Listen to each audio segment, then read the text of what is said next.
like, shut the fuck up. He grabs the nigga and he put him in a headlock. So the niggas around him, while kala qabanaya, ayako kala qabanaya la chichida, they're like, oh, they're fighting. People think they're fighting. That's how the whole fight started. Ohio punched another nigga, Minnesota punched another nigga. Dagaal ay meesha ka dhacay. Xaalad way xumeed, but ala kulli xaal, a good fight is good, man. Waa loo baahan yahay. You said caafimaad? Waa caafimaad, caloosha u fiican tahay, beerka u fiican tahay, nafaqaa ku jirto. Everything is very nice, very good, wallahi. But yeah, man, Minneapolis is lit this week. Very lit. We got Sultan Saler coming on Saturday. Shaman Boy concert, I think on the same day. What else we got? We got the tournament, the basketball and the soccer tournament. And we have a goat here too. Dude, we have a goat. She said for Somali week, right? Oh, yeah, a like goat. An actual goat. Do you know who the goat is? It's you. We're talking about you. She was like, damn, who else? She's like, wait, no. She said, where's the goat? I actually thought it was actually goat. They probably have that too, wallahi. Because isn't this the Eid where you slaughter the goat? Yeah, it is. Yo, we need to do that. Well, goat's talk. We need to do it. You want to do it? That's fucked up though. That's killing our mascot. Wait, we're Eiding in Boston though. You coming? I'm coming to Boston. Should I buy? Should I get a goat? Is there somewhere I can get a goat in Boston? I think so. Wallah, let's do it. We should actually do it. It's on Saturday though. I mean, Eid's 3 days. It's 3 days. You gonna slaughter the brand? A goat is gonna kill a goat. Come on, man. It makes sense. I'm not gonna do it. I'm terrified of that shit. She's gonna do it. No, I'm not gonna do it. No. She said, nah, I'm gonna find somebody to do it. There's those sheikhs that be doing that shit. Yeah. Italian. Hey y'all, welcome back to Ghost Talk. It's your host Hamza the Truth. We have here, it's Muhammad Sharif, and today we are honored a goat, a true definition, someone who's doing something that, I'm not gonna lie to you, not a lot of people are. If Absolutely. not, you might be the only one. The only one might be in your lane that's killing it. Yep, 100%. In that fashion. 100%. So we got Jamad. Thank you for pulling up. Thank you guys. Thank you. How you feeling? How's Minnesota? I love Minnesota. I'm here like every Somali week for like the past 6 years, I think. Wow. So how was it? It's always a fun time. I just love like the week and like the energy, like the soccer tournament, like the Lake Street events and all that stuff, and like being with all my friends and just like being in the community. Like I love that feeling. And like even now with Sultan and like Shaman Boy and all the like artists, like this. Because Minneapolis has like its own vibe. Mini Somali vibe. Like just mini, they literally call it mini Somalia. Yeah. Little Mogadishu. And I feel like we take it for granted because I don't think Boston is really like that, right? On Somali week. I mean, the only place where we like get together is for Eid, and like that's all. Like we never have like Somali events or any of that stuff. So it's like the Somali community isn't really connected as it is here. You know, like you can't go somewhere, like you can't go to a soccer tournament in Boston. You know, everyone's there, especially now, like because we all grew up. So like the Somali community is not as like, it's not as fun as it used to be. Yeah. Is it like how Minneapolis is, where like they're all in one place? Because I know Somalis like to live by each other, no matter where they are, to be honest. Honestly, yeah. If everyone's in like these 2 towns in Boston, and like that's where our masjid, like Somali masjid is, and then like our main masjid is, yeah, like everyone's around that area. It's like a 10-15 minute like from everything, so it's like nice. How was it growing up there? It was good. I grew up with the Somali community like at Duxie. We had one Somali Duxie. Wow. So it's like so the whole city was in one? city was in one Duxie. That sounds lit. So like that's how we grew up together. Like all the Somali community, like all the moms, like even the moms used to go to Mahadar there. Like it was nice, like back in the day. Yeah. And then we just opened up like new masjids.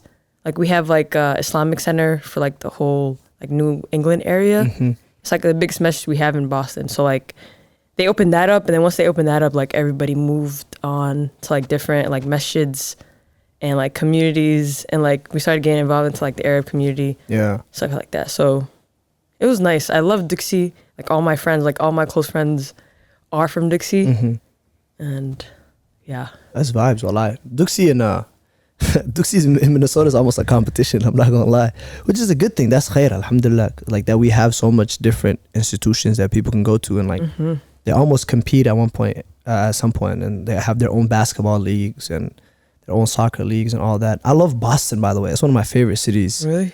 I don't know what it is. Have you been before? I've been to Boston a few times, actually. I got a tour of BU, Boston University, when I was a junior in high school, because I ran track and cross country in high school. They like flew me out and all that, and I took a tour of it, and they like took me around Boston. That's the first time I went to Boston, and I was like, I like it here. It's nice. We would love BU. That's a good school. They just don't know how to drive there at all, and the streets are so narrow. They don't know how to drive in Boston. And Boston has they're terrible. That's a lie. No, Minnesota's the worst. Oh no! Wallahi, Minnesota. I've never been to Boston. You know what it is? The thing is about Boston, you could drive even if you're a bad driver, no one's gonna hit you. That sounds like bad drivers. Yeah, but it's bad driving, but it's also like we're cautious, you know? Like Minnesota, they'll hit you for no reason. That's true. We going for them insurance checks. You know what it is about Minnesota? Minnesota, like you adjust your driving to winter, and then you drive like that for 6 months, right? And then it becomes summer, and then now you have to like, oh shit, now I gotta drive different. So some people like they drive slow. Imagine driving like very slow for like 9 months, and then it hits summer and you get pavement. You go wild out. You gonna be like, oh, okay, now I can drive. That's a valid ass point. Yeah, that's how people drive. And then our roads are shit because the winter cold doesn't like it melts and everything like that. But Boston got good food too. You gotta go to Boston, man. You gotta check it out.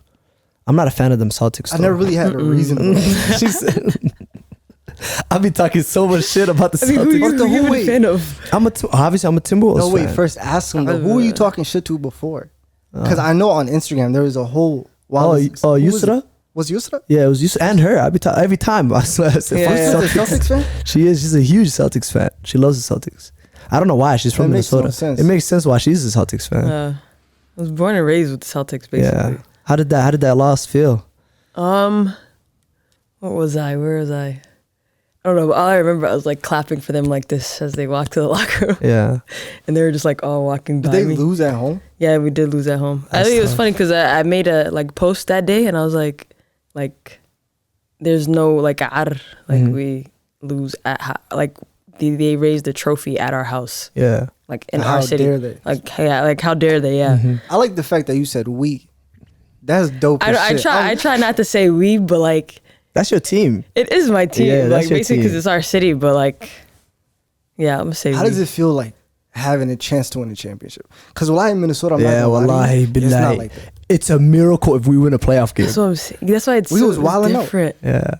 No, but Boston is like, bro, you guys are so lucky. Boston is like a sports center. Like you guys, the Bruins, the Red Sox, the Celtics, the Patriots. Come on, like they've been spoiled the past like 20 years. Parade after parade after parade.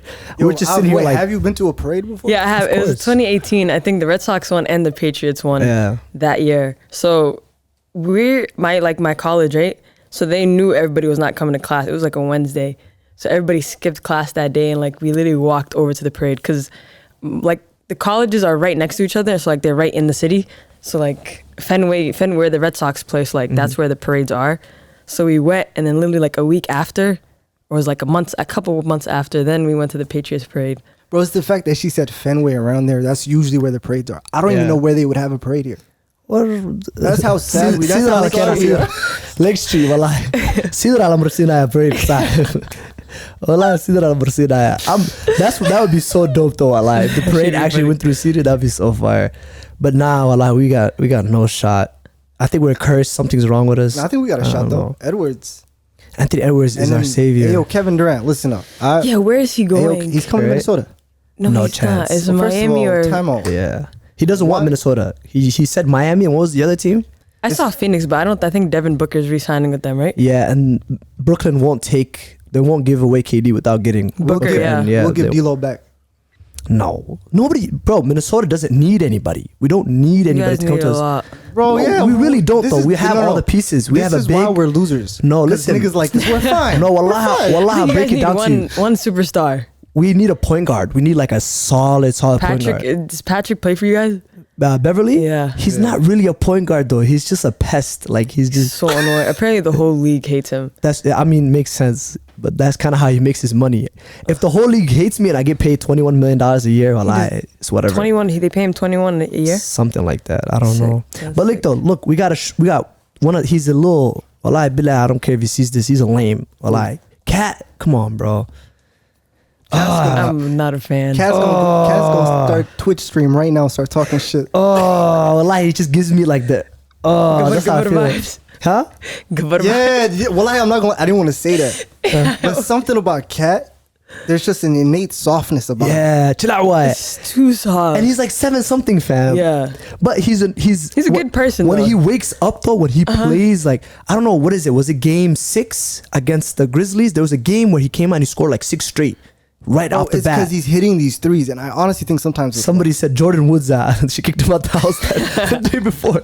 She said, "Get out till you score." And he goes like, "I gotta get back in the house." But we have him. We have young talent, Anthony Edwards, which I believe the ball should be run through him. Give that man the ball. He's a dog. D'Lo is a bahal. The fact that he was benched for the entire third quarter. Do you know why though? Don't give me a reason. No, it's because Cat doesn't roll. I feel like D'Lo actually needs someone who rolls with him. Cat wants to shoot. You think Brooklyn will take Cat for KD? That'd be fire. That's a decent trade right there. KD to Minnesota. I feel like that's a good. First of all, I don't think the thing is about KD. Do you want to win? He's not KD? going anywhere where he doesn't want to live. That's what I That's think true. personally. I don't think That he'll man doesn't ever really. go. He gives the vibe of like basketball is like third priority Yeah. in his life, right? Mm-hmm. That's the vibe he gives. He's like, yeah, I'm a hooper. I'm nice. Yeah. I'm probably one of the greatest scorers of all time. He But has like, a crib in Miami, right? it is what I it think- is. I don't know. Is Kyrie going with him wherever he goes? Kyrie's I trying to. thought go to the Kyrie Lakers. re-signed. Huh? Kyrie didn't re-sign. No. No, Like, not Kyrie fully. picked I don't the think- 1-year option. But KD asked to get traded today, and Kyrie said, "Yo, Yes, Lakers." yesterday. Was it yesterday? No, he opted out yesterday, and then He asked asked for to the be trade traded. today, though, right? Yeah. that KD asked for a trade today. And I heard Kyrie then said, "Yo, I want to go to the Lakers." Kyrie to the doubt it. Lakers. That for Westbrook, I heard it was a 1-1. They're gonna let Westbrook walk, and they're gonna try to trade KD. Kyrie to the Didn't Lakers. Westbrook just sign back? No, Westbrook is on. He has like 1 year left on his deal. Oh. What does Boston? What does Boston need? Nothing. You know, what's one thing Marcus Smart said that I really like. He said, What? "Now we know how." He said, "Now we know how to get back to like we know the feeling. We know what it takes." I think they're gonna be back a lot. The Celtics. I really think the Celtics are gonna be back, and They they got some- could they got some they could win the balls. whole thing. It's just experience. Because how old is Tatum? He's like 24. He's 24. 24. Yeah. he's But young. He's very young. Yeah, Yeah. Jalen's 25 and Marcus is 28. They're a young team, bro. But yeah, honestly, the things with the Celtics, like I feel like Boston. I mean, we haven't been to the playoffs we haven't been to the finals since like 2012, right? Yeah.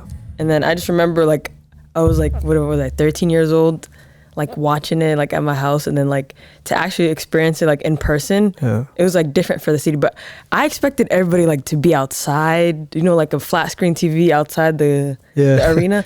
Well, there was nothing, Wow. and I was like Did it feel like it was a finals game? it didn't feel like it at all. Like I was in every game, but it was also like outside the game. Like if you weren't at the game, then it's like the vibe was off. Yeah. That's what happens when we But- win too much. Not win too much, but it's also like our culture is like Expect you won't see Celtics fans outside like watching it somewhere. You know how they watch it like in Dallas, like Like they tailgate and stuff. Tailgate is like when you like camp outside crowds, crowds outside, yeah. But I mean, I expected more, but maybe because it was like our first time in like 12 years and we never did it before. But like the city, like the energy was like crazy. Like It feels everywhere like it's you a went. new generation, and it's like that generation got to like They gotta earn it. they got to earn it. I feel like Boston has high expectations. We do have, I think, Yeah. very high I expectations. think that's what it is. because we was Yeah. wilding out on our first playoffs. That's I'm not gonna lie. Well, I got Not even teary. just even the players are Oh, the wilding out. Yeah. play. Remember the playing? When the playing. The play-in, when they yeah, were that making was fun of so us talking. embarrassing. First of all, Well, I got teary eyed. it's not embarrassing.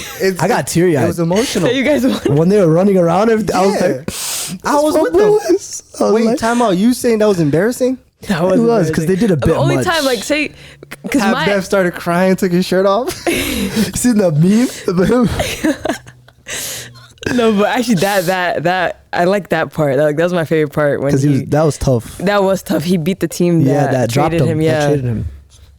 That part is acceptable. You get teary eyed for that part, but the rest of it, she said it was embarrassing. No, that was embarrassing. It was a bit. Bro, I was they did a bit, proud. and people were clowning us. You know who I don't like? I don't like Shaq. I'm not a fan of Shaq. I like Shaq as a player, but like I don't know. I feel like they're kind of not ruining basketball in a way, but like the way that they commentate and the way they talk about players, it's a lot of negativity right now, like in the media, and like I don't I feel like that's that. Stephen A. and Stephen A. and like they're all like that though. Especially Stephen A. That guy's As an a athlete, how clown do you feel too. about, like, as an athlete speaking that, how do you feel about like athletes taking their own podcast and like having their own voice? I like JJ Redick.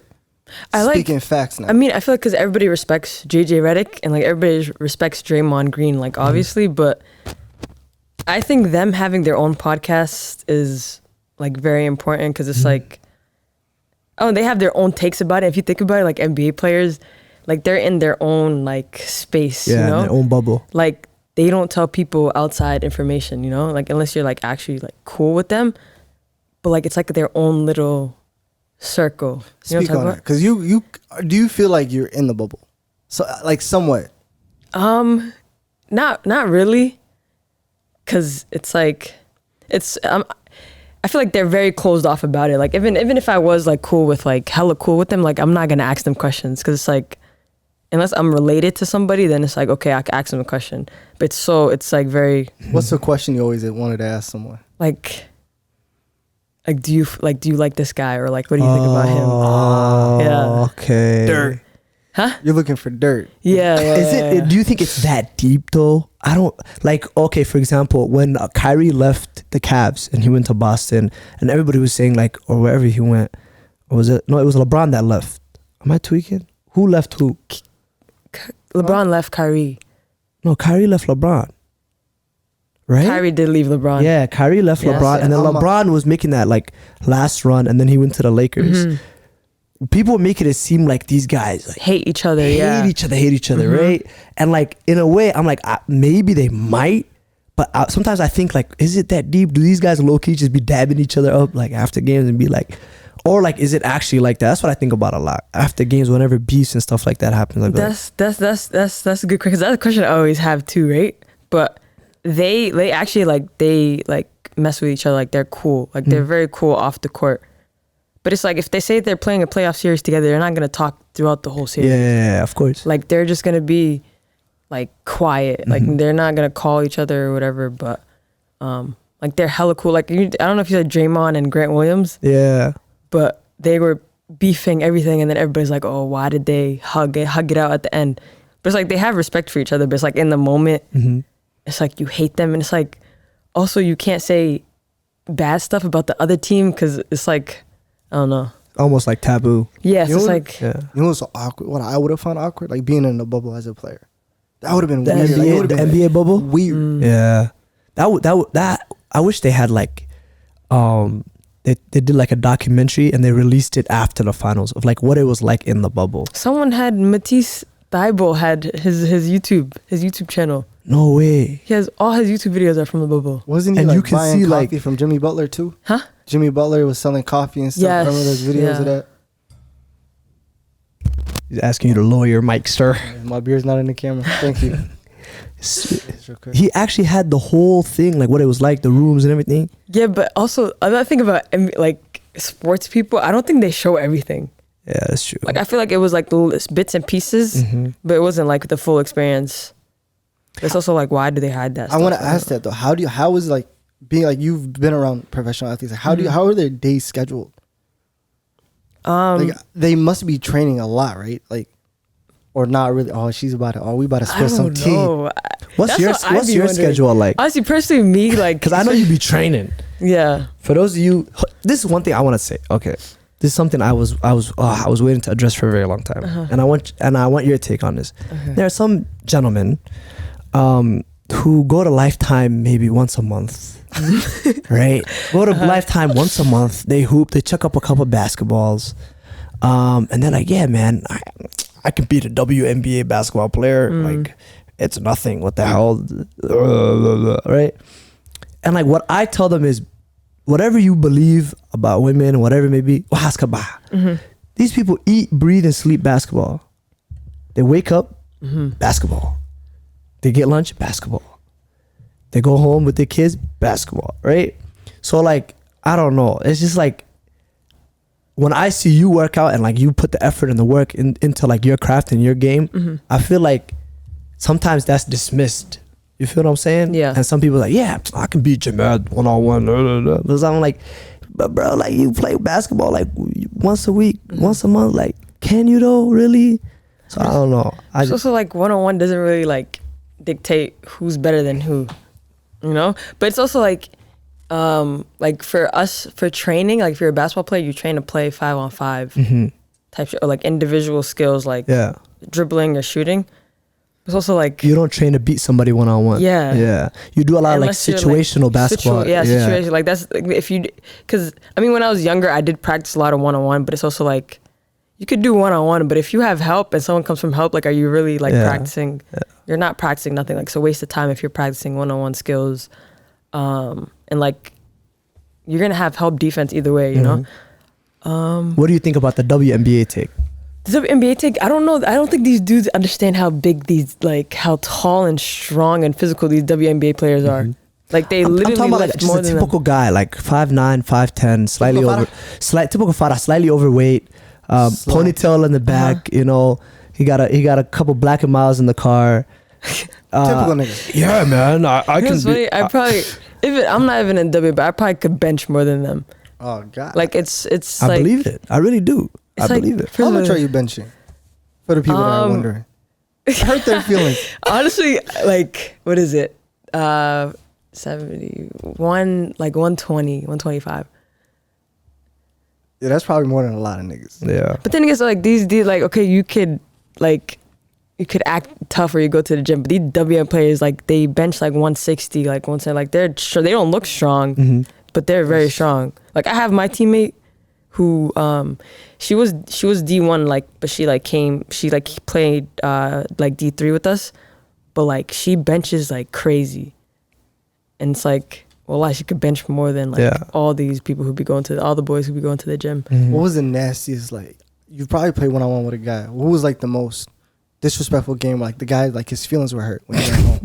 Like I know you had a game where you looked at his soul, you're like, damn, tough, you never ever gonna talk bad to a woman ever again.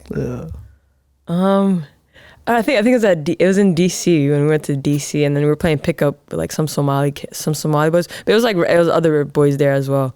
But think about these boys, like say when you're playing fives with them, like they try to guard you close up and try to like steal the ball from you or like double team you.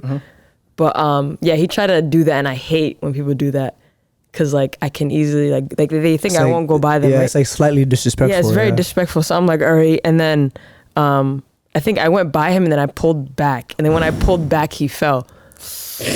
And then I finished the left-hand layup. And then the whole gym, like, imagine like all boys, like everybody's running around.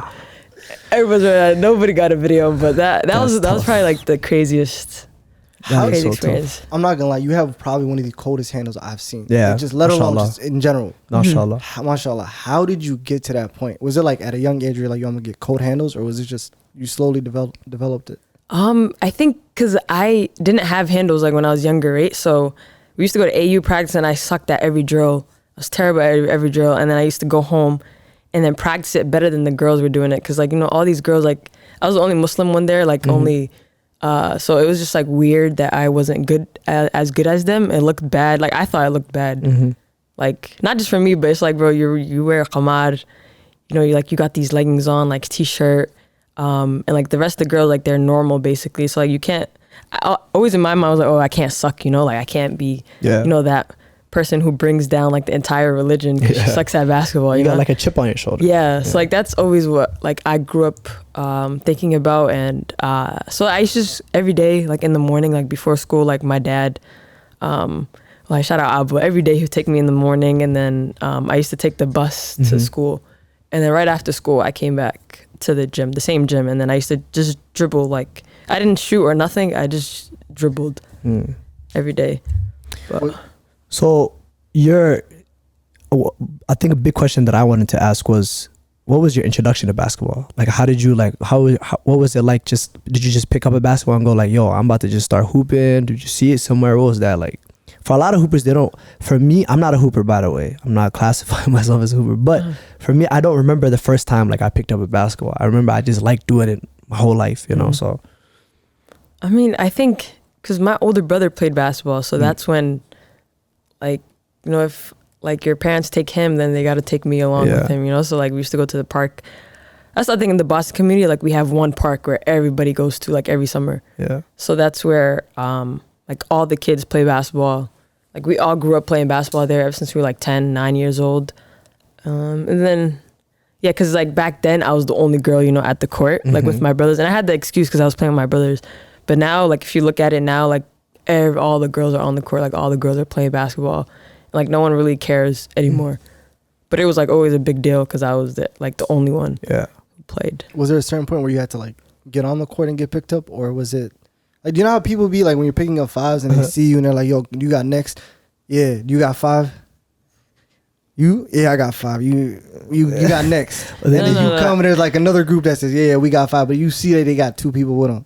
No, I always been type like even if someone has five, I'm gonna like tell one person leave and then I'll just go in. Yeah. And you just kind of force your way in. Yeah, I force myself. I do it. I still do it to this day. That's a love for the game right there. What are they gonna do? They always say yes. When I'm at the gym with the kids, I tell them either you pick me up or I'm closing the gym. I'm not getting off the court. I just lost right now. I'm like, bro. Yeah. Either the gym is getting closed or you pick me up. Yeah. Because you don't want to like, I don't know. I hate. That's crazy. Y'all don't like once waiting. You sit down. Yeah, it's done once you sit lame, down. Yeah. I have another question for you. How much do you hate losing? Like, is there a competitive spirit in you? I think at a certain point there is. Like, say if it's regular season and we lose, but like, say we play, like I played hard. Mm-hmm. Like, if I know I played hard, if my team played hard, I don't mind losing.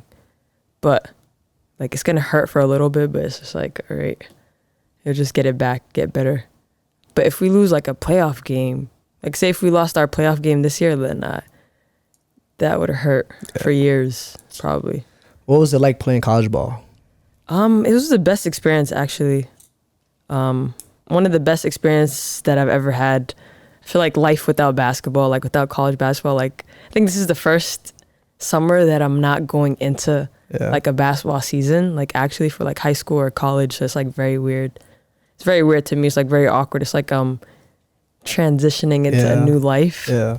Adulthood. Yeah. Dun, dun, dun. I don't like it. Are you planning on playing professional or are you done? No, I'm gonna play professional, but it's just inshallah. I'm very picky about where, inshallah, yeah. So I'm just very picky on where I want to play. So one question is from her, and that's my little sister. She called. Why are you making that face all of a sudden? So the question is you caught her by surprise. Yeah, so the question is coming from her. Mm-hmm. In high school, like how do you how do you make sure you can get a chance in the next level? Like what kind of work ethic do you need to get there? I think so. You basically have to be very well involved in the community.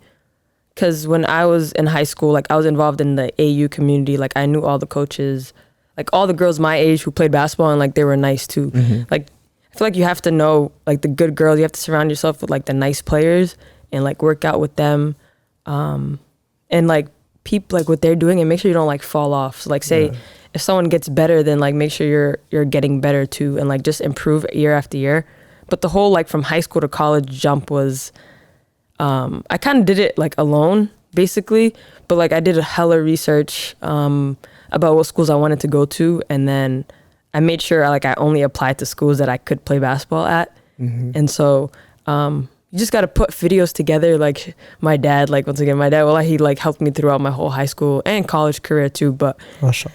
Like he recorded every high school game, like all the AU games, like he would record on his like phone like this. And then even like my friends like who used to come to my games, like I tell them to record videos, but you have to have like a lot of footage to like send out to coaches and stuff like that. But it's also like a lot of people overlook the D3 aspect of like basketball, but it's like D3 has the best schools, like especially in Boston, like there's so much colleges to like choose from.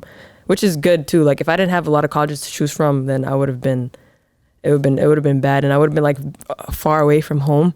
But yeah, it was funny because I chose the school right across the street from my high school.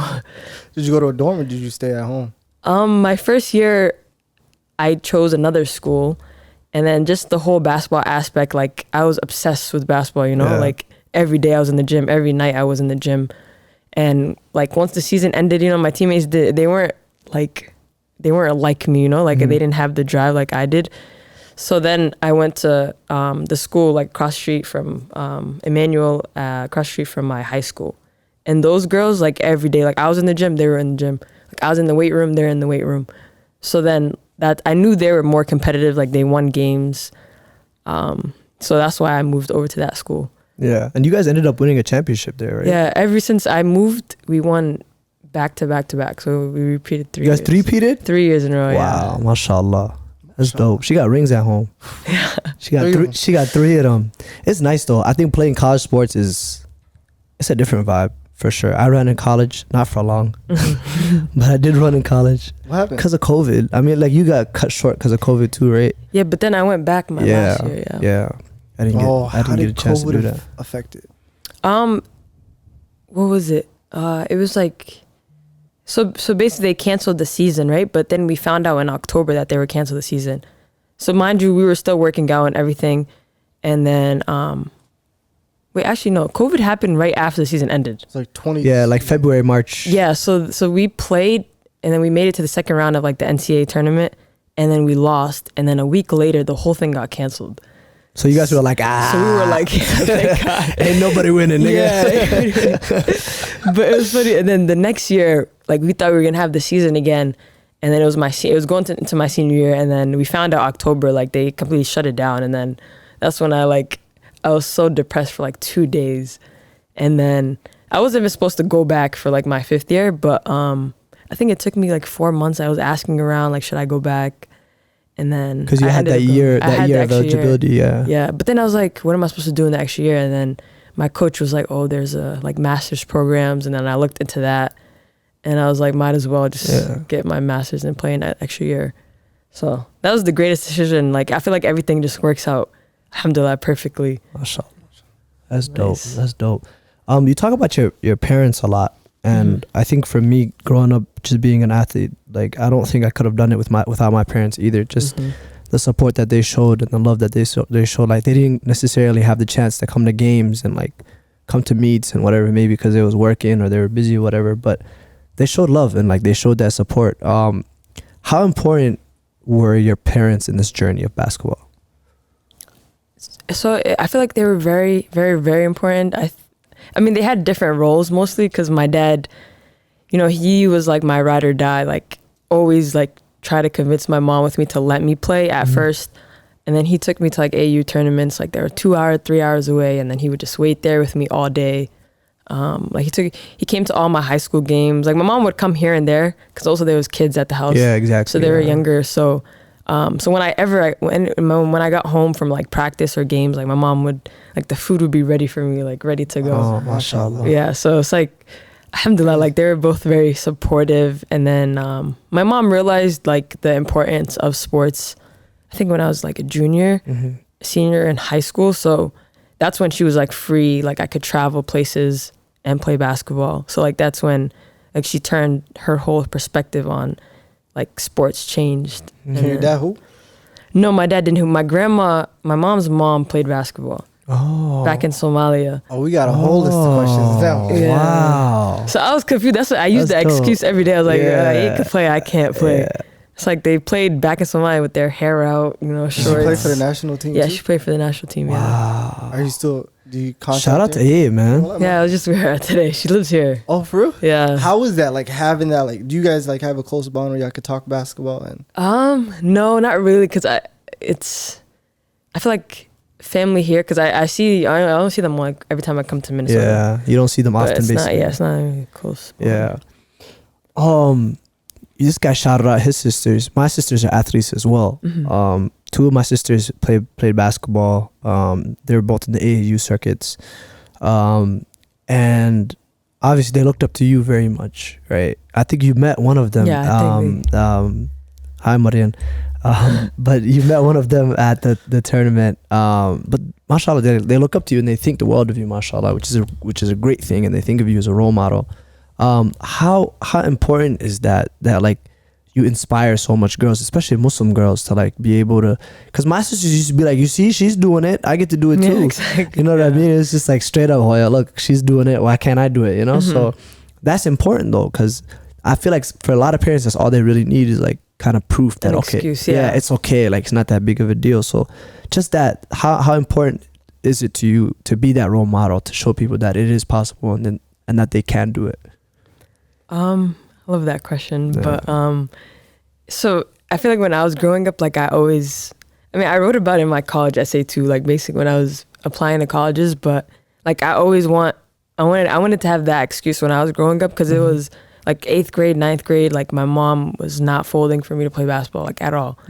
I didn't have like any excuse. And then when I got older, I was like I want to be like that excuse for girls, you know?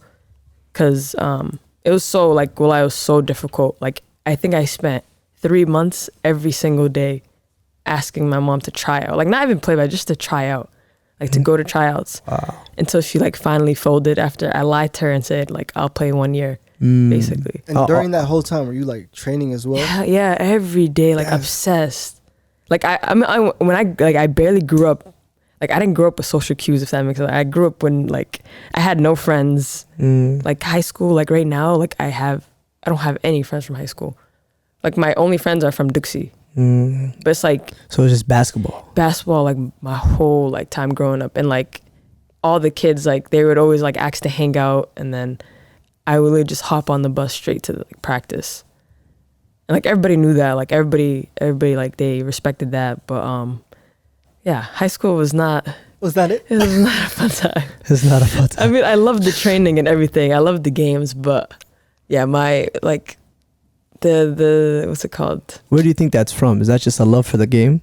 I think it's the pressure. I feel like it was so much pressure of me, like on the court, like you know that's a Muslim girl, you know. So like, I was like, bro, I'm not gonna suck and be Muslim, you know. Like I have that whole like reputation to keep up. So I was also very competitive growing up too. Like if she was better than me, then I'll be mad. I'm gonna copy that move and like get better at it. Yeah. But that's so different. That is so different. Because I played high school sports and college sports, and that never, not once crossed my mind that like I cannot be Muslim and suck. yeah. It was just like, well, I can't suck because like I don't want to suck. But it was never like, my identity was never a part What's of crazy is if you part suck, of it. no one really would have noticed. Nobody would give a Question. fuck. If I suck, I'm just a that's little what I'm nigga who saying. sucks. Social media for you though, like I feel like that's a huge limelight of just like a bunch of people not only are like hoping that you win, but there's a lot of people that are like, yo, I hope she fails. How do you deal with that? I don't know, because I don't really see a lot of negative stuff. I don't know if you've guys seen, but well, I have. I mean, there's the lame ass niggas that be talking about, I mean, why is she playing basketball? It's like They're goofy. the older like generation, like that stuff. But it's also like, I mean, people be like, oh, why is she playing basketball with? I mean, my mom hates it when I play basketball with boys now. Yeah. Even till this day, but like, It is what it is. it's for a video. Yeah. You know, but Oh, like- she probably see. yeah, she calls me every time. She's like, I'm not talking to you today. Don't talk to me today. So you don't tell her, you let her find out. No, yeah, she finds out. That's also my mom. She follows me on like every social media platform. Oh, so the moment you post, it's a call. She knows, yeah. And then they come to your room with the plate of food to like apologize. Be like, oh, I'm down. literally. After like a day of no talking to each other. I mean, Allah bless our parents. Well, I've been like, God bless her parents. That's very, I think a lot of people wouldn't be, because you talk about your dad a lot too, and like how important your relationship with him was for your life. And like, I don't know, I feel like a lot of people wouldn't be where they are today without their parents. I wouldn't be shit without my dad. I would be like homeless or some shit, to be honest. Because like, I don't know, I was a smart kid, but like Waffles, like, you know, there's like very ADHD, just running around, no decision making skills. I was like that, and my dad just put in work. That man put in hours. He was like, you can't do that, you can't do this. Bro, but I don't know what it is, but I feel like there's another pressure too. Like there's an added layer of not wanting to fail them. Oh yeah, 100%. Like, have you ever had that where it's just like your dad did so much up until like, you know what said he else was it is recording though? his videos. That's true too, but you know what else it is? And I think she talked about it too. It's like, okay, I begged for months to get this opportunity. I can't fuck up now. Yeah. I cannot be bad now. I can't, because like me, I went to my 8th grade, summer of my 8th grade year, I went to the Junior Olympics, came back, and I'm thinking, okay, now I'm about to like go to high school, like run track, like take this shit seriously, go to college afterwards. And my dad was like, no, you're going to Somali school, no sports, you know. So I had to do the Somali school thing for a year, and like kind of like you, I was still training in my head. I'm like, well, I'm not giving up on it. When you're a kid, you're like, yeah, I feel like that's the crazy. Yeah, like you guys, I'm not giving up on my dreams. Like in a way, yeah, it's like a level of tenacity. But then I spent that entire year just begging, like, please let me go, please let me go, like I won't do this, I'll keep my grades up, whatever it may be. And then like, yeah, that's when I got there, first of all, yeah, I had straight A's. Like I could not get anything less. They had nothing to say to you. Yeah, and then I had to check all the every box. I could not fuck up. I had to come on top. Everything. But then when I got the opportunity, that's all in the back burner. When I got the opportunity to like run and like the first day of practice, there's just a level of pressure of like, okay, now I'm here. I've wanted this for years. I can't fuck up. I have to be good.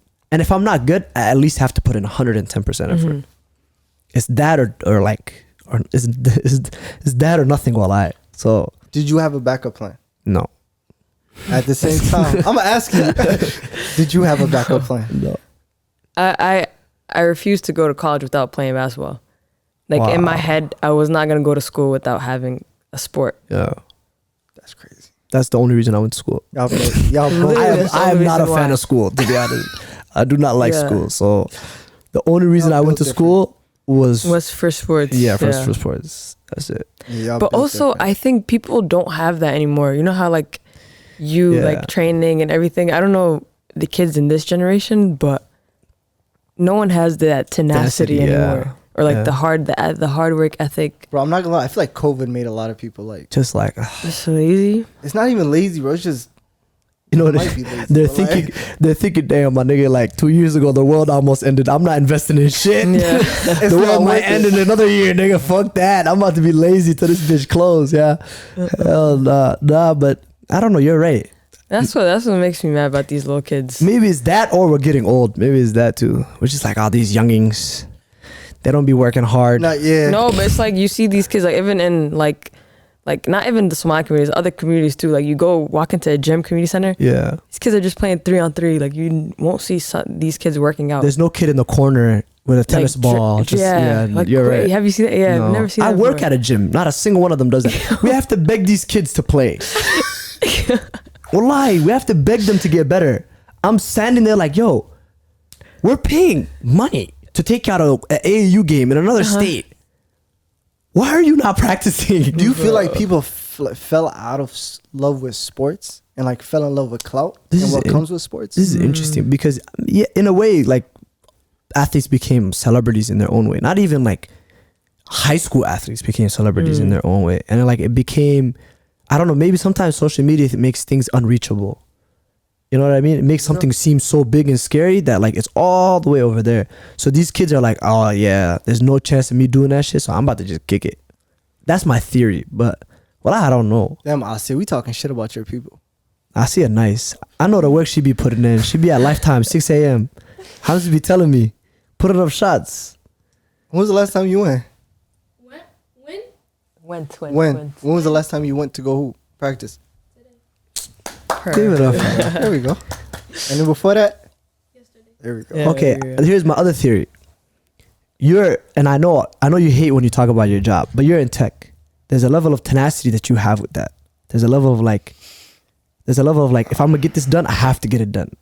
Right? Like you're up at times you don't want to be up at. You're putting in the work and the effort. Yeah, it's like problem solving. Okay, I have a question for you. You have older siblings, right? One. Did you see that level of tenacity in him? Not with basketball, but like with other stuff in life. Right? She laughed like is your brother bad at basketball? Like have you beaten him several times? That nigga's huge. First of all, he's like big. No, Jamad. The thing with like my older brother Jamad, mashallah, that kid is the most like hardworking like kid I know. Yeah. Like he's going to law school in the fall. He's like, older than you. He's older. He's a year kid. and a half. That's crazy. I said kid. So you're better than him at basketball. I've always been better than him ever since we were younger. Whoa. So I think it's a little sister thing. I'm not gonna lie. No, she thinks she's better than me. What my theory was, I think it's a family thing. It's a thing that you learn it because my siblings are like that. My younger siblings are like tenacious. not even about sports, just whatever that they're interested in, they obsess over and then they just do it. One of them is obsessed with drawing right now. She just draws all 24/7. Another one is obsessed with baking. She just bakes. Wallahi, my little brother had a Legos obsession. Legos. You know, tunnel vision. And like that's how I was. Like there was a time in my life where I was obsessed with baseball. I don't care about baseball anymore, but I was obsessed. You play baseball? I was obsessed. Where the hell did you have the opportunity to play baseball? There's a bunch of rec leagues. I played on a rec league. It was nothing crazy, nothing serious for like a summer. And then I got tired. I was like, fuck this Adan shit. I'm going back to basketball. But like what I don't know what it is. You find something and then you kind of obsess over it. Which is a good thing. But you're right. I don't think kids have that anymore. When was the proudest moment? Or like a moment where you think back on and like, damn, I really like that really happened. I think it was the night of Ramadan when Ramadan started, and me and my friend like Nafisa, we went to like, we had like a Celtics NBA All Access thing, and like we went to the game, and then in the morning actually we got a tour of the TD Garden or whatever, right? And then we were wearing our abayats. This was my idea, you know, like at night, like 2 a.m. We were just like, let's just wear abayats. So, because it was Jamad too. It was Jamad and the night was Ramadan. Oh. Like that's how Ramadan started, right? So, and then I was like, okay, well, we're to Jamad anyways. So, because we were going right after. It was like at 11 a.m.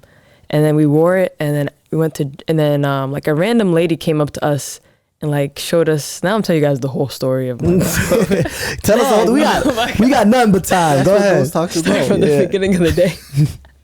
The random lady pulled up. So the random lady that works for Celtics pulled up, and then she literally walked over to us, and then we were taking pictures in the court, but like the court was empty, and I'm like, bro, I'm not taking a picture on the court. I said, can you go take a picture in the Fisa race? So I was taking a picture for her, and then when she came up to us after, we were just all standing there, she's like, are you this girl? And it shows me like a random picture on Google, and I'm like, she Googled you. Yeah. No, and then she showed me, and I was like, yeah, I am. And then she was like super nice. She was like, are you guys coming to the game? We were like, yeah, we are coming. And then she was like, okay, let me know if you want to come early. And then yes, I want to come early. You know, it's funny because that night I told Nafisa, I said, we're going to the tour in the morning, because we had the option to go or not. I said, we're going to find someone there, and we're gonna like finesse our So way. you really are Somali. That's literally what I was about to say. The Somali in her woke up. She's like, I know I'm over here, but I'm about to be over there, nigga. I swear to God. So I said, well, like, we're going to the tour. We're gonna find somebody. We're gonna meet somebody. And like, mashallah, like random lady just came up to us. And then, that's crazy. So I told her, I said, yes, we're coming early, right? And then we went to Jamad, and then we came back. Like we were chilling for a while because the game didn't start till 5. So like, the early thing didn't start till 5. Yeah. So we're just chilling like at the masjid, and I'm like, okay, so are we gonna change? And then, or no, we're not gonna change. Like, are we gonna go to the game like this? I call my mom, who should I go to the game with the abayat on? And she's like, no, don't do it. People are gonna be scared of you. They run away from you. I'm like, oh, what the heck? But then Nafisa was like, bro, we're wearing it.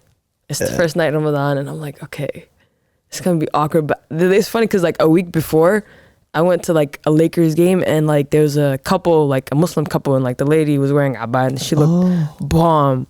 Like she was wearing like it wasn't really abaya, it was like a dress, like but you could tell she's Muslim, and then she had her scarf on and everything.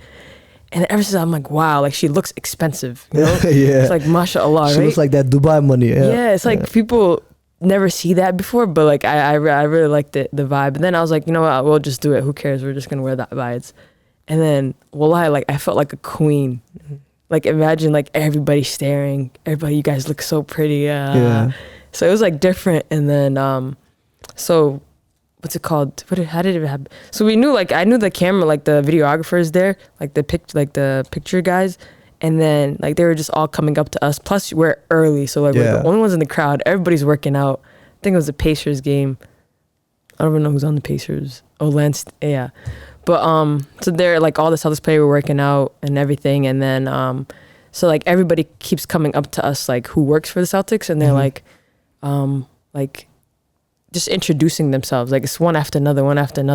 I'm like, bro, like this is really crazy, you know? Like this is really happening. Like the whole organization knows you. Yeah, that's dope. So I was like imagine as a little girl, like growing up as a Celtics fan, like literally you're sitting courtside. Nobody's in the arena. It's literally Celtics players and like the other team like players.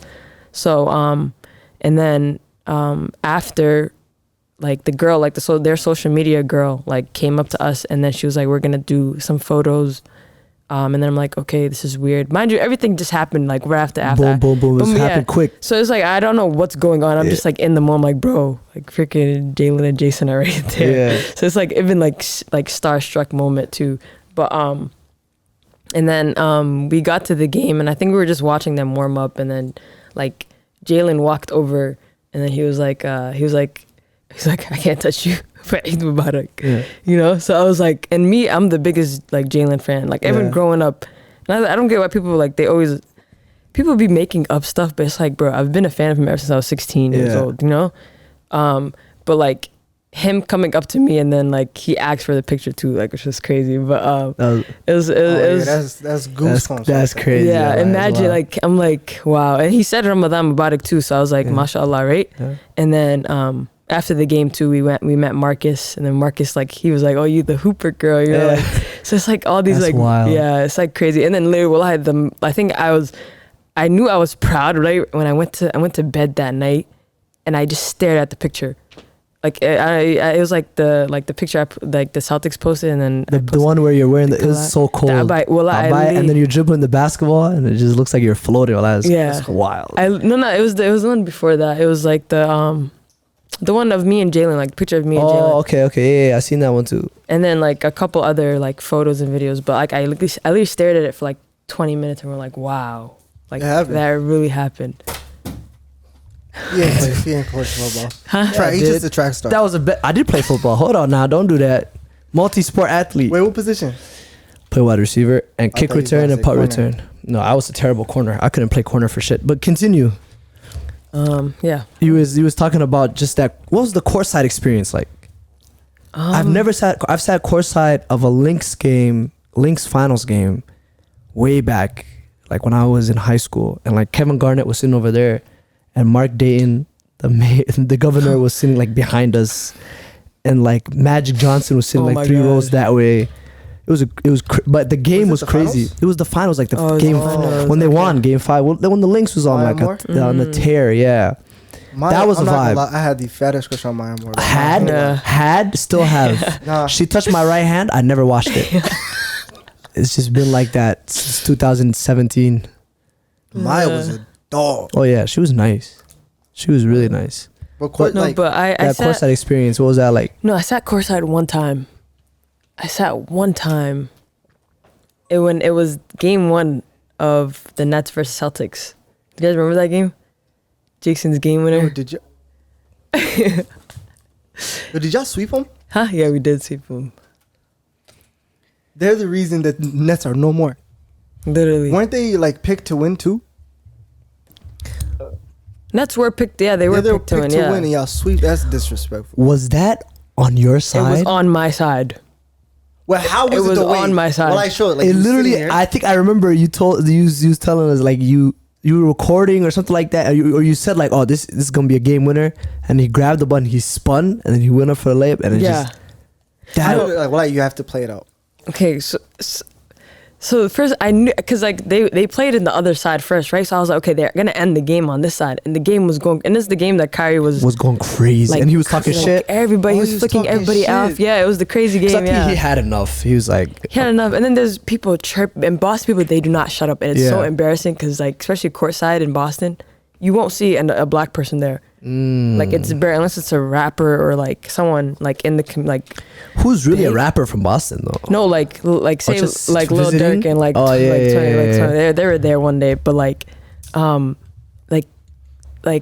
so you won't see nobody, so it's embarrassing to be there. Yeah. When you're like black, you know, so it's Yeah. like they're chirping, they're yelling at Kyrie.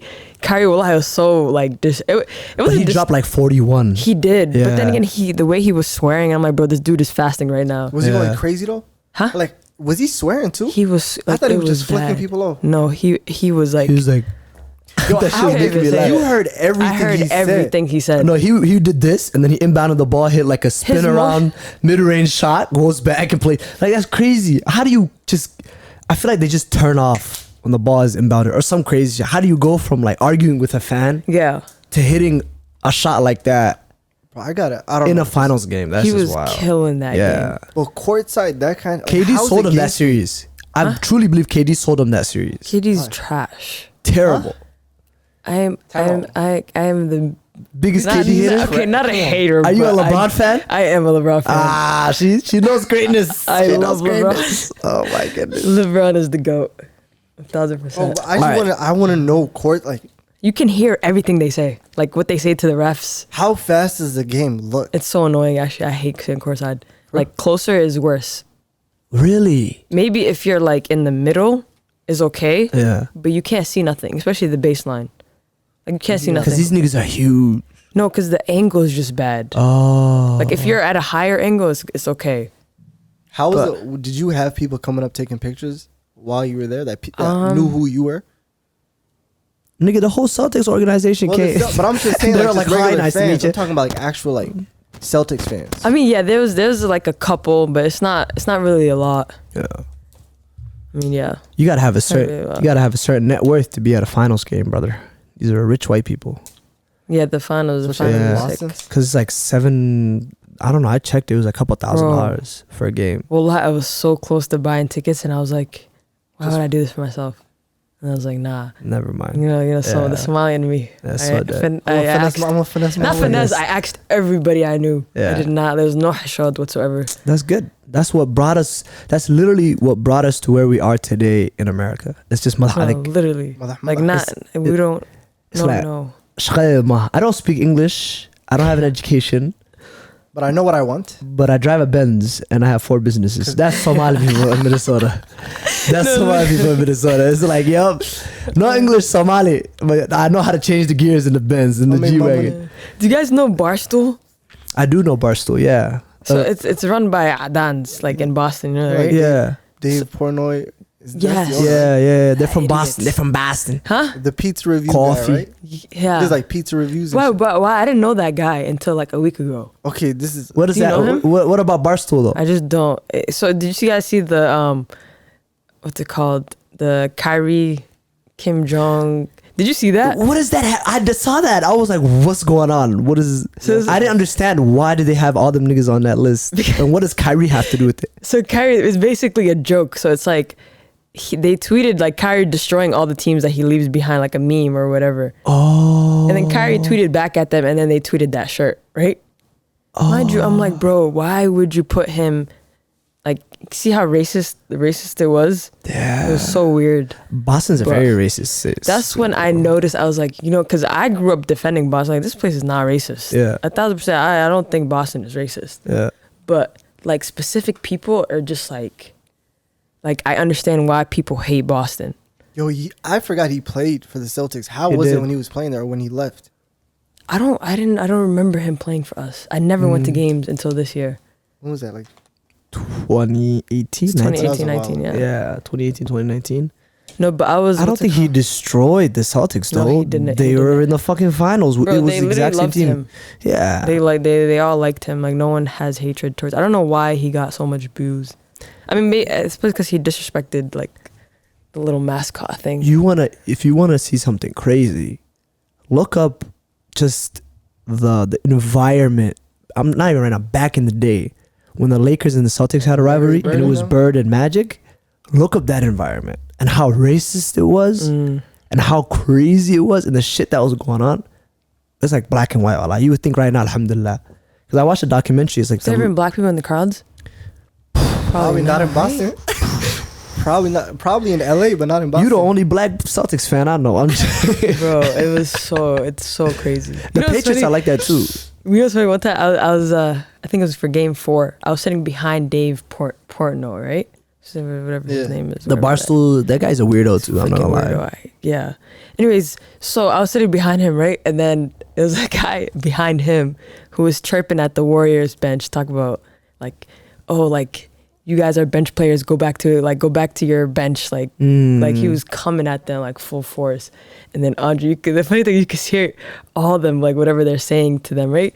So I'm like, I don't think, like, why would you respond to fans or whatever, right? Allah wouldn't. But that was so disrespectful. Like, imagine, go back to where you came from, go back to the bunch I don't play anyways, right? I would be on some Westbrook shit. I truly will. I believe if I was put in that position, Come down. I'd be like, just come down here.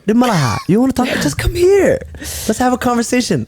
And then put him in a headlock while I just pull out my wallet and smack him with it. You're making $30 million a year. I'd ignore him. There's some people. I don't understand the not ignoring Noise part. canceling. Yeah. There's also other people who are like, oh, I'm sitting courtside. I paid thousands of dollars for these seats. I can say whatever I want. There's a lot of people like the guy who threatened LeBron's kid. Remember that he was sitting courtside and he threatened LeBron or his kid or something like that? You mean Chris Paul? There was another one who threatened LeBron's kid. I don't like Chris Paul. I'm not a Chris Paul fan at all. Really? Remotely. I feel like he's disrespectful. He just reminds me of the Other at LA Fitness. That's just remotely. Every call. Yeah, you know what I'm saying? Not even that. I think I could whoop his ass, to be honest. We are around the same size. I really think I can do it. No, I think he's an amazing basketball player. On a serious note, I think he's incredible. I just think he's a pity case. Like people are like, oh, Chris Paul, so sad. He hasn't been to the he went to the finals finally, but he hasn't been to the finals so long. He's such a established point guard, but he has like 0 accolades. None. No MVPs, no scoring titles, no anything, barely. The only reason they like him is because he's been there for a long time. He's best friends with LeBron. We're best friends with LeBron. Yeah. Like in my eyes, Steve Nash is a better point guard than him. But Steve Nash gets less flowers than him. They put him in the argument with like the Magics and Chris Paul.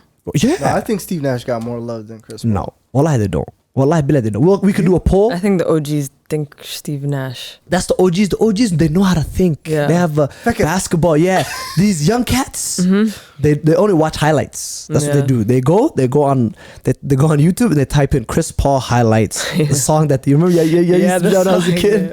I used to do that. I used to type in Derrick Rose highlights. The show goes on, Lupe Fiasco, and I used to, I used to watch the whole thing. Bro, I watched that before every game. That was my hype video. Derrick Rose highlights. Derrick Rose is a different beast to alive. Like, oh my goodness. This is a question for you. Who's your favorite basketball player all time? LeBron. Who's the GOAT? LeBron. You saying flat out GOAT? Yeah. Crown. Why is that? I just like everything about him. Everything about that man is perfect, you know? Like the way he plays, like the community aspect, I think is why. I mean, not really why, but it's also like who's really not up an there asshole. with him. Yeah. Yeah. He's not an asshole, and the way he treats people is like amazing, you know? This man, since the age of 15, 16, has been scrutinized. And has been that's what does the it for most me. perfect human being since. Exactly. Family man, nothing. That's what does it for me. And you know he's very genuine. Yeah. You could so tell genuine. he just seems humble. What does it for me is at 18, this man tattooed the chosen one on his back, and then took his team to the finals by himself with some bus drivers and shit, and truck drivers and mailmen, niggas nobody know now. Almost beat the Spurs by himself. Got scrutinized, went to Miami, won a gang of chips, came back home, won it again, and came back in fabulous fashion. 3-2, 3-1, 3-1. Yeah. And then he went to LA, won a chip. I think he's gonna get another one. I really believe he's gonna win another one. And he's a GM. You don't think so? He's gonna pull strings. He's gonna do something. I think LeBron has. He's either gonna get Dame, because Dame leave his he opted out. No, Bradley Beal opted out his option. No, too. Bradley Beal's staying with them. With the Wizards? I hope he doesn't. But he's getting paid like 50 million a year. He's about to put a. He's Or about to. 40 after mil? a certain point. Well, I'm not gonna lie to you about it. Yeah. Shout out to basketball players, man. Man, if I was getting paid $50 million, They need They it. don't even get paid that much. I think they get paid less than half of that. They need it. because what taxes? Yeah. Because it's not guaranteed too. No, they No, do they get do guaranteed guaranteed. money. It's the NFL players who don't. which is fucked I up. feel which is bad for weird. them niggas. Yeah, they don't get money. Yeah. They don't get shit. Would you ever let your kids play football? No, Flat out, no. I hate that sport. Can I'm you not watch even a it? fan of it. I know I don't watch it. Wow. That's crazy. I hate football. I love that shit. My kids are playing football. Well, me too. I'm joking. My kids are not playing football. My kids are definitely playing. They can watch football. Yeah. I watch football. It's good. Let these niggas beat each other up all the time. Like if my kid is not getting CTE for no rubber or has We're dead. They get up, scratch up. So dry. First sport my kids are playing is soccer. That's the best introductory sport. They get the footwork, they get the coordination, the agility, the stamina. You're building them right. Yeah. Yeah. What's next? And my wife has to be 5'8" or above. So for all you ladies who are shorter than 5'8", tough luck. Wallah, I'd be like, I want NBA kids. I want to sit courtside. So I'm sorry, wallah. Hey, you dad. Yeah. And again, I'm not that tall, so I need help. You know, I'm like 5'7" myself, so I need a little bit of aid. You know, I'm not 5'7". I'm lying. Or is he? Dun dun dun. No, Niggas gonna be confused when they see you. that's good. I like that. I really enjoy confusing people. You played basketball with Tusi. What was that like? That was fire. I'm not gonna lie. Well, I love Tusi's another celebrity. Like He's a clown. He's hilarious. That's he's what I a heard. good person too. Yeah. Like what was it? We're going to a concert, and like we had practice like a couple of days before his concert. So I was like, I sent him I was a fan of Tusi before he became big. You know, like he didn't have like hella followers or whatever. He's young too. He's very 21, young. 22. Yeah. Yeah, he's very young. But yeah. So I sent him a picture on Instagram. I said, if you want to come here and play basketball, let me know, right? Mm.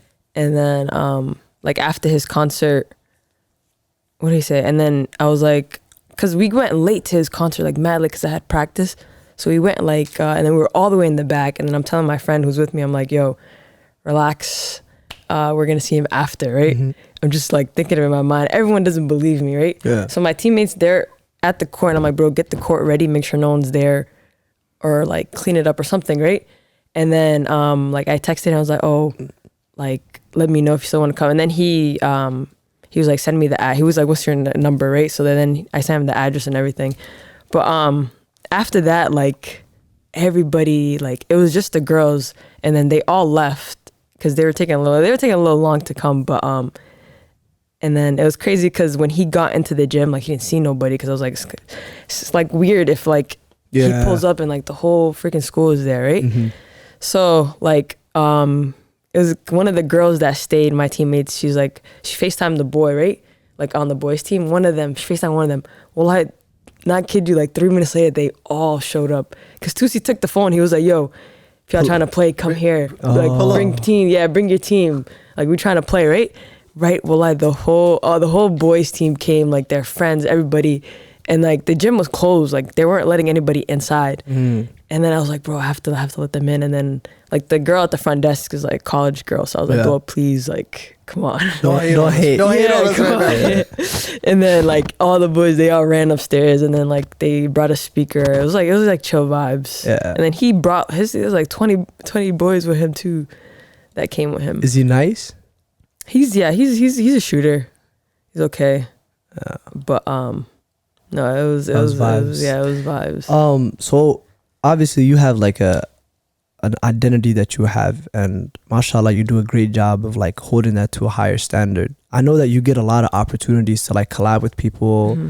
You get a lot of opportunities to like collab with brands and a bunch of different things. How do you hold yourself accountable, and like how do you keep your integrity as well? Just as a Muslim woman, how do you like try to steer yourself and navigate those sort of things throughout life? I mean, I feel like it's also like I'm very, very picky about who like I want to make videos with, or like who I hang around with. Especially like in the past like 2 years, like I feel like when you get older, you're just like you go in like a different mode, and it's like if I'm around this person, then like people are gonna think this or whatever. But just making sure like I'm supposed to be like in places, because if you think about it on the outside, everyone knows like Muslim girls, like they're like calm, quiet, and like I mean like living up to like I love the respect that like non-Muslim like people have for us. So it's like, why would I want to ruin that and stuff like that? But like people always like they ask questions, and then like I explain it to them a little bit more. But if it's not like within, like if it's not something I didn't do before I had the fame, then I'm not doing it. Okay.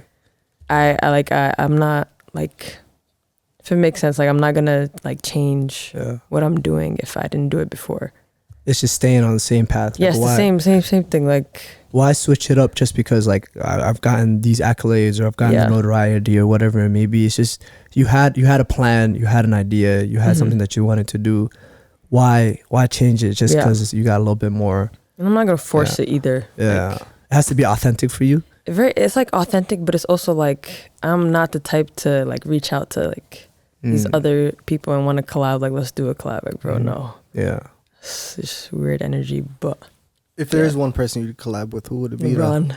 Oh, that was so fast. Who? LeBron. Yeah. Yo, we got to get that. Come on, LeBron. Hey, yo, LeBron. He posted you though, right? I think. He did. I seen that and I was like, I basically know LeBron. Huh? That's what I thought. I was like, I basically know LeBron because I know her and like LeBron reposted her, so that's my homie. We know each other. No, LeBron. I think you can do it. I really think. No, 100%. Him and me are besties. I think he would. Does LeBron do? Mr. LeBron does stuff like that all the time. All the time. Till this day, I laugh at the Blaze Pizza when he was That working. shit That's was one of the hilarious. funniest videos I've ever watched in my life. Because he owns a percentage of Blaze Pizza. So he went into an actual Blaze Pizza and like he dressed up as a worker. Dude is 6'9", 6'10". This was a long time ago, right? Yeah, and Yeah, he's it in the was back like making, and people walk in there like, You look like that one. This basketball one player. lady was like, "You're Dwayne Wade." Oh, wow. And I was like, This in Miami? yeah, that's when he played for Miami.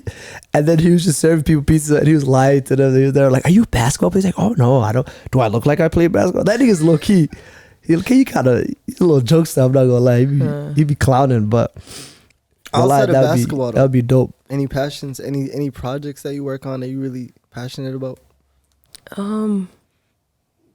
I know you got nonprofit, like you got a basketball. You got the camp and basketball stuff like camps. that. Yeah, but But that's outside of that, That's still basketball. yeah. I try to think what else do I do in life.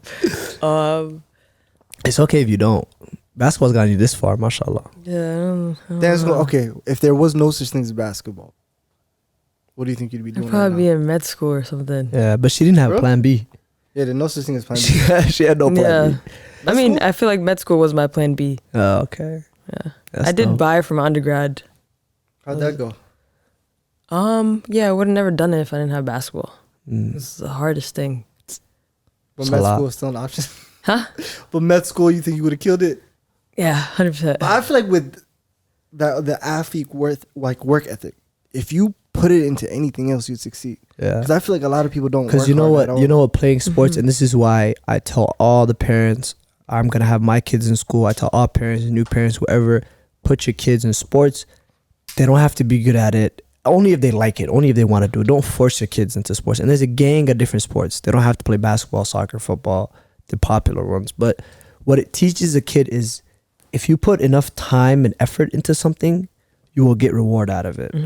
It teaches kids that like nothing is impossible as long as you put time and effort into it. That's it. So you can apply that into anything else in life. So when we started this podcast, my mentality was like, I don't know where this is going to take me. I don't know how big it's going to get. Just But- keep doing it. Yeah, but all I know is I have to put time and effort into it. And I have to come and do 110% every day. And if I do that, either it will get to where I want it to get to, or I'll learn something from it. And I can start something else with it. I feel You know what I'm saying? like So athletes can't kick it with like a lot of regular people. no, a 'Cause it's lot like of a not lot even of regular people people, just do it- people who don't do shit. I they- can't do that. Because I feel like a lot of people just do enough to get by. Yeah, and I envy people like that. They're like, yeah, bro, I just went to work. I'm at home now. I'm kicking it. I'm like, I wish I can do that. I have to go do like 9 things for me to be like, Because you have ADHD. she's right. Wallahi.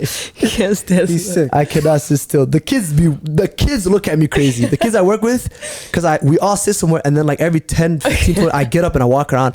One kid today goes, where you going? I said, well, I nowhere. I just have to do a lap or something. I can't sit here for 20 minutes, fam. Do you still run too in the morning? Yeah. See, that's I do. also the crazy thing. This dude goes out on a run in the morning. It's and a he still mental does thing. this. Yeah. Yeah. It's a mental thing. We should do it. We should go running sometime. Where do you run at? Just around the city. It's vibes. You should come too. We should do a ghost talk vlog of us running. I'll drive. I like I'll get I on a like scooter. the track field. We can do that too. I hate the And track I field. don't like running outside. You like running outside? The track field drives me crazy. The track, not the field, just the track drives me crazy. Because you're running in circles. Yeah, I know. You It's just just close like, your eyes. ying, ying. But we spend like okay, let me tell you a typical track workout. A typical track workout, you come around 3, you do a mile warm up at a slow pace, right? And then like when we warm up, like you gotta warm up a lot. It's not like basketball. Basketball, you can warm up and then like you can pick up a basketball and like shoot around a little bit and then you can get into the game. Track, you gotta like warm up your entire body because you're literally using your body as the instrument for that sport, you know? So that warm up takes like 20, 30 minutes. And then we have like 2-hour practices, 3-hour practices of just straight running. So imagine you're doing that, but you're just going in circles. It drives me nuts. I hate it. And every sport I've ever played, running was punishment. Yeah, that's what I tell people. When people talk shit, they're like, yeah, you run track. You don't. I tell them, my sport is your sport's punishment. So that's just accidental to me though. Like, why would you? Yeah, I don't understand you know why I love it? I'll tell you why. I explain it to you. The reason I love it is every other sport, it's like you can low-key finesse in a way. You can get so good at a certain thing that basically every other sport is figuring out what do I suck at and how can I get so good at the other stuff that I'm good at that what I suck at doesn't matter. So if you're short in basketball, you can get really fast, really bouncy and become a shooter. Then the fact that you're short doesn't matter. You feel what I'm saying? If you're slow at soccer or like if you're slow in football, you can just get really beefy and tackle niggas. You can make up for it. Track, there's literally no excuses. It's either you're fast or you're not. It's black and white. Easy. And the competition is not with other niggas, it's with yourself. You're just competing with your mind and like how far you can get. And it's very calculated. It's just the more miles you run, the better you get. That's one analogy that I'll always take from Yeah, the more miles you run, the better you get. Mo Farah runs like easily a marathon a day. Easily. A day.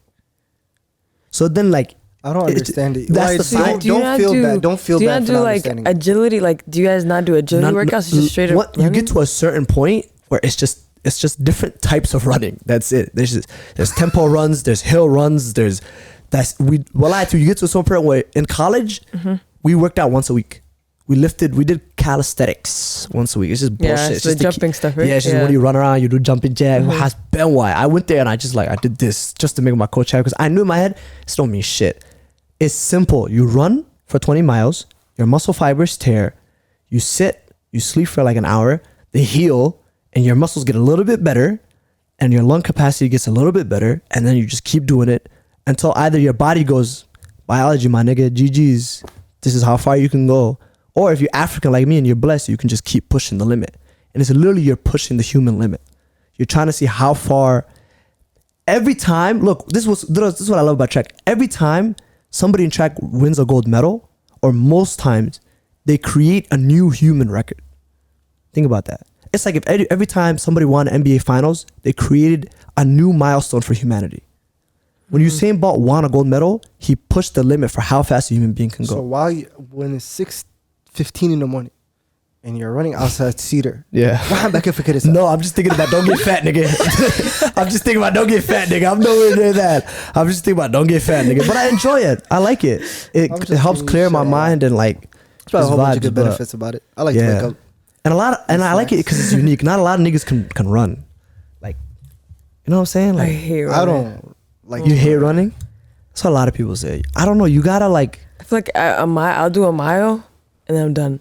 But other than that, like my was it to be in shape? Like I work out. I do basketball workouts to be in shape.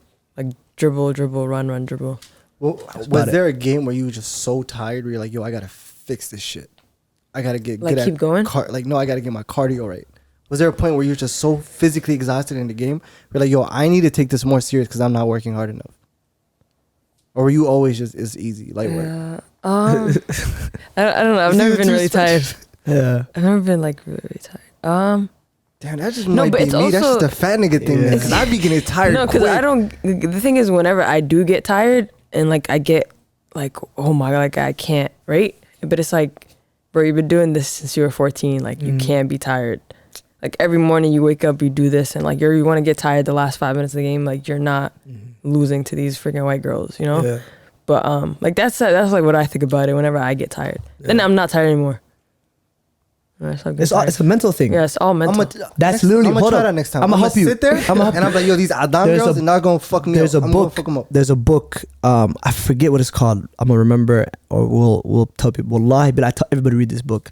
I think it's called A Runner's Mind or something like that, and it looks at the psychology of runners and how they literally convince themselves, "I'm not tired." Well, that's what David Goggins were. Wallahi, it's not, bro. Wallahi, billah, it's not. I'm telling you, they convince it. It's a mental game. They're running.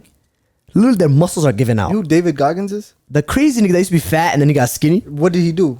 I don't know, but he's Run a ripped. crazy- I want to look like him. Have you heard of him before? No, It's David a guy, Gardner? David Goggins. He used to be a Marine. He was a Marine. No, he tried becoming a Marine. So he was very overweight. And he worked at he did like pest elimination. 300 pounds. So he used to go to like Subway and like clean like the cockroaches and stuff like that. He used to work for Ecolab. And he got very overweight. And he was like, yo, I can't do this shit no more. So he said, yo, let me go enroll in the Marines. They laughed him out of the room. They're like, yo, you way too fat. Go get on out of here. He left. Went back to work, sad as shit, kept drinking his soda, boom, boom. He went back to the office. He said, bro, why the fuck is you back here? I told you you was fat. Yeah. Why are you back? He said, what can I do to at least get looked at? Yeah. Drop this amount of weight in a month. Good luck. He left. He dropped the weight, came back. The guy's like, how the hell did you drop the weight? He said, I didn't eat. Huh? He said, that's not going to work. He said what? I didn't eat. Like No he food? ate a little bit, but like he just starved himself basically. So he said, I didn't eat Stuff. and I ran. He was like, okay, clearly you're crazy enough to try this. So okay, you need to lose this much weight to do it again. So he started running. He got to a point, he got to the Marines, he did his thing. After the Marines, he realized, yo, like I want to get into marathon running. So he started doing a whole bunch of crazy runs. Like how many miles? Like what are those runs in California that they be doing? Like crazy marathons. Or like triathlons and like No, just like straight running. Like all he did was run. like To a 26 point, miles, 27 miles. crazy number of miles. Because you have to like, after a certain point for running to get into marathons, you have to have previous marathons that you ran that add up to a certain mile to get accepted into this tournament. And like it's like I said, it's very black and white. You have to run. It's calculated. You have to run X amount of miles just to survive the marathon before the marathon. So they were like, yo, it's impossible for you to join this one based off of how long we have this year. Like you have to do crazy amount of marathons. No one's ever done it. Just slowly get back into this. He said, no, fuck it, I'm gonna do it. It got to a point where like he was running and his feet were like breaking apart. And like his toenails would fall off. And his feet I'm not were doing bleeding. that. And it also got to a point where he was like, his wife was with him, where he would like stop for a little bit and he was peeing blood. What? Yeah. In a marathon? Yeah. Subhanallah. Hey. And so Warnin adag warnin kana. what he was thinking about is the same shit you think about or anything. True, but like alhamdulillah, God has blessed me with a body. It's not that hard. You feel what I'm saying? But I used to run. I don't understand it, bro. There's a meet that we have here in Minnesota. It's called GRIAC, and like it's like a huge meet. Like all the Nike runners come, Hassan Mead, the Olympic team, and It's like a marathon? It's like a 5K, so it's like 3 miles. But like all the big names comes, the Nike running team, Under Armour running team. So and ESPN is there, so they follow you around like on a tractor. It's like a big deal. The best runners. So like I'm running at GRIAC. I'm happy just to be there. I'm kicking it. I'm just running a golf course. Sometimes like it's a vibe, you know? When you have those low moments in the cuts, or like I just be kicking, I've been running around, be like, damn, this is crazy. I'm really here, you know? There was this girl who, I finished my race. I got like 7th or 8th. I'm happy. I'm like, I'm lit. I just got 7th at GRIAC, nigga. Fuck that. I'm about to go give me a drink, a sandwich, call it a day, you know? I'm walking back. There's this girl on her hands and knees crawling to the finish line. People are trying to help her. She's saying, "No, touch me. I'm gonna finish this race." I don't have that level of tenacity. If I'm on my hands and knees, I'm about to sleep. Come get me, nigga. I'm done. I should have about it, but I don't know. I think not giving up is an important attribute to have to get to where you want to get to in life. I think that's really important. We have a segment on this show called "Let's Get Practical," right? I'm trying to make it a thing. And it's been working lately a little bit. We got to that point. I feel like it's a thing now. At this point, yeah. So like we've had, for example, to kind of help you with it, we've had a barber on the show. We asked him, well, if somebody's watching this today and they're like, yo, like I want to be a barber, right? And they're getting inspired. What steps should they take? We had a therapist. We had Ifrah. I think you guys were kicking it earlier. Yeah. She's a model, so we're like, if somebody's interested in modeling, like, what steps should they take? What should they do? I know there's a gang of girls that are gonna be watching this, guys too, bunch of people that are interested in basketball, that are interested in hooping, right? What steps should they take to get to where they want to get to in life? And like, what practical advice would you give them starting like today? I would just say that you have to surround yourself with people who want it as bad as you, but you also have to want it as bad too. Because you can't be lazy. You can't, like, there always has to be like a chip on your shoulder. I feel like if there's no, like, if you don't have a why, then it's going to be very hard for you to do anything in life. Like, I feel like you have to find that why. It's going to take a while. It may take a while, but once you find it, then like every day you wake up and you do, like, you have a routine. Like, you don't let anybody get in your way. Like, not even your parents, like distractions, like girlfriend, boyfriend, like no friends get in your way of whatever you want to do. But you have to just be really committed and not care what like anybody around you thinks. Like, you see your improvement and then others will see. I mean, you won't see it every day, but it's going to be hard, but just know it's going to pay off at the end. Like 4 or 5 years, like that hard work will pay off, like no matter what, even if it takes like more than 5 years, but it's good. One day it will pay off. Inshallah. Inshallah.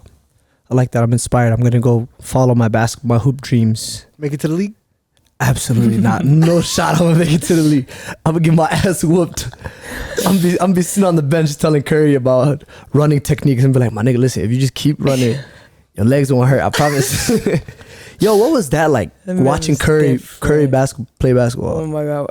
It's even like, it's like 10 times crazier in person. It's just like an enigma, right? The shit he does. No, it's like the way he moves. Like he never just is still. Like he runs, the way he uses the screens, like when he doesn't have the basketball when he doesn't have the, and it's like beautiful. Even the same thing with Kyrie, like his handles are 10 times better in person. Like they nasty? Like they're like, you can't, like certain dribbles, you can't see how fired it is. But like when you're right, it's like, bro, like he really just like. You make that face that. Like, yeah, like you can't even hate on it either. It's like. I got a question. Who's the coldest Somali hooper that you've seen? That's a boy? Either. It could be, a girl could be colder than all these niggas, to be honest. Yeah. Where you looked at him, you said, damn. That nigga's nice. Or she's nice. You could do both girls and boys too, but I want to know who's on top first. Can I say mine? Yeah, go ahead. I got my boy Kai. Kyrie? Of course. Yeah. Kyrie nasty. Kai. Because maybe it's because I've seen him hoop like for a very long time. And it always surprises me, the shit that he does. I just be like, the fuck, how you do that? Mashallah, and he moves like he doesn't stop. He gets the ball, layup, goes back, defense. But that nigga's nice. So shout out to Kai. I think that's my guy. I would him and Mook. I like Mook too. Who gave Mook got that? He got that shot. No, he got that like heart. Yeah, on the national team. That's what I was talking about. I was talking about that earlier. Yeah. That man was like, I don't care who you are. I don't care how big you are. He'll argue with anybody. Yeah, I don't care what the fuck you are. I'm hitting the shot. It's up to you. You deal with it. That nigga's nice. Way 2 is nice. Yeah, Adnan's nice. I give him a shout out. Mook's just been taking over a lifetime too, huh? Oh yeah. Every day, it's only him. It's just 34 points. Crazy stat lines. Like 54. Crazy stat lines. 34, 12, and 12. This nigga did not grab 12 rebounds. There's no way. No, when I'm telling you, like Mook, like I played it like against him. Well, you don't want that man. Yeah. You want him on your team. Yeah. Like if he's not on your team, then it's scary for you. It's a problem. But yeah, man. So who? You still haven't answered the question. You ducking. He's tenacious. You know how y'all like just he runs all day and you just dribble? I just ask questions. Yeah. Tenacious. If it helps, you can use one of the answers that I gave. So you're telling me no one stands I out? like Adnan. Mm-hmm. I think Adnan's fire. Yeah. That boy got game for sure. Yeah. It's in their family too. Oh yeah, the whole fam be hooping. N1, they call him N1 for a reason. The whole fam be hooping. Well, literally the whole family. Their family is actually cold. It's a gang. In basketball? Yeah. His older brother. His older brother is nice. I don't know the older one. His older brother is nice. N1, mashallah. I grew up watching him and Mahdi and Bones. old heads. The old heads. Them niggas was different than these niggas. You know how these niggas just run around and shoot the ball? Yeah. Them niggas was dunking. They No was jumping way. out the gym. They were doing windmills and shit. So it was a little You're bit not different. lying. They were done. Bones in them was dunking. And handles was a thing back then too. Yeah, Hassas. AI back then? AI and all that shit was wild. How is it like seeing different types of basketball? Like, what's your favorite type of basketball to watch and play? Honestly, me, I wasn't a fan of college basketball because you know college basketball is really straight up Yeah, it's very fundamentals. calculated, run plays. It's so all of annoying. that, Yeah. It's like it takes years to get good at that. Like I didn't get good at it till my end of my junior year. Like following plays, like making sure you like practice. I don't know, but I love like summer basketball, like pickup basketball, Yeah, street ball. like street ball, like playing against dudes. Like even girls the too. DC But guy. it's like, yeah, like that's Shout out to fun. that Yeah. Shout out DC. Basically, she likes taking Snatchbacks. ankles, snatchbacks, all of that. No, I love that. Yeah, that's vibes though. I like that. But inshallah, we do this with everybody as well. This part, but we hope to have you back here in a year's time, inshallah. If you had a good time over here at Goats Talk, if it was vibes for you, we'd love to have you back, inshallah.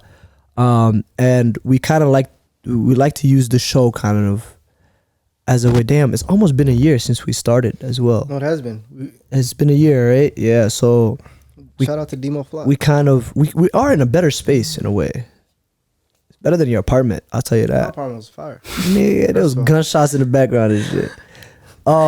But we kind of use the show as a way to kind of hold ourselves accountable, you know, and to kind of reach for better things and just kind of improve in life, you know. So we ask all our guests, like, where do you see yourself in a year? What do you see yourself doing? And then inshallah, we invite every guest back. So we say, inshallah, in a year's time, we'd love to have you back. Some people have very interesting answers. Some people say, I just want to, in a year's time, I just want to be living. I just want to be alive and kicking. And some people have very, like Asi had very calculated answers. She's like, I want to be doing this, and that. So inshallah, like, where do you see yourself in a year's time? And yeah, just tell us about that.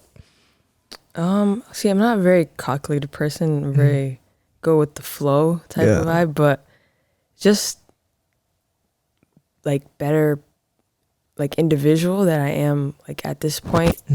Just to improve as a person. Like just improving as a person, and also just spreading the love for the game and like the spreading the love for the game and the idea of the like spreading the religion too, because a lot of people, they don't know like a lot about Islam, you know, like everybody's like they're like to the point where it's like, bro, like, okay, we're not like this, you know.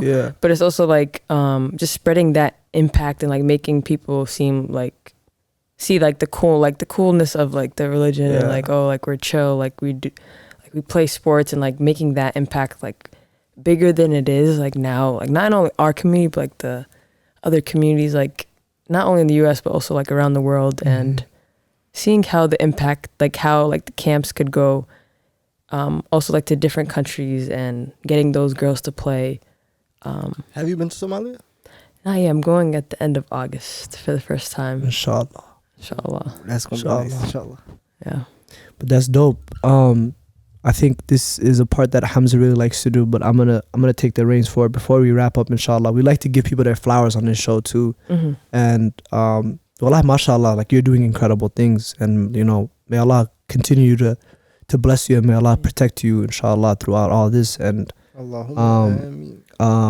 yeah, well, I just you know, I've always just been a fan of your work and everything that you do, and I think it's dope. I think it's important. I think it's necessary.